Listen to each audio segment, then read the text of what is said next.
তো how to control anger, কিভাবে রাগ থামাবো? যেহেতু মুত্তাকিনদের 2 নম্বর বৈশিষ্ট্য ওয়াল কাযিমিনাল গায়জ, আল্লাহ রাসূল শিখাই দিলেন 4টা পদ্ধতি শিখালেন রাগ কমানোর। কয়টা মনে থাকবে? অ্যাপ্লাই করবো এগুলো, দেখবো আজকে থেকে রাগ কমে কিনা। পারা যাবে? 2 সাহাবী বিশ্বনবীর সামনে ঝগড়া লাগলেন, কথা কাটাকাটি, কথার পিঠে কথা, কথার নাম লতা।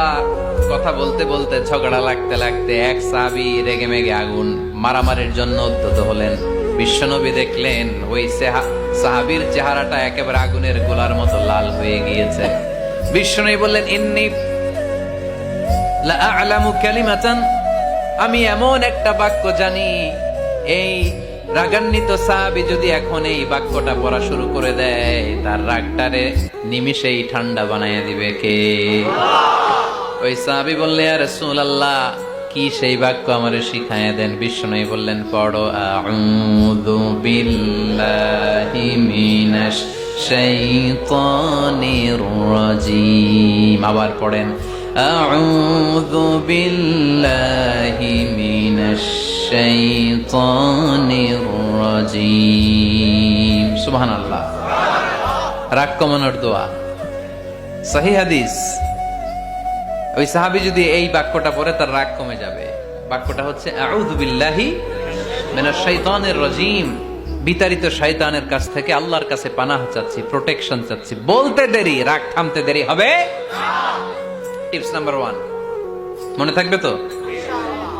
টিপস নাম্বার 2, বিশ্বনবী বললেন, ইযা গাদিবা আহাদুকুম ফালইয়াসকুত, তোমাদের যখন প্রচন্ড রাগ চলে আসে, বেশি যখন, প্রচন্ড যখন তোমরা রেগে যাও, তখন কথা বন্ধ করে চুপ হয়ে যাও। কি করতে হবে? চুপ, একেবারে চুপ। অনেকে রাগের সময় গড়গড় করে কি যেন বলতে থাকে, আছে না নাই? রাগে গড়গড় করতে থাকে আর কি যেন বলতে থাকে। যত বলবেন, যত গালি দিবেন, বলে না গালি দেয় না রাগের সময়, অশ্রাব্য ভাষায় অনেকে গালি গালাজ শুরু করে দেয়, আছে না নাই? না, আসুকুত, ইদা গাদিবা আহাদুকুম ফালিয়াসকুত। আল্লাহ রাসূল সাল্লাল্লাহু আলাইহি ওয়াসাল্লাম বললেন, যখন তোমাদের কেউ প্রচন্ড রেগে যায়, সে তার কথা যেন বন্ধ করে দেয়। চুপ, keep silent, keep quiet, relax, cool. পারবেন?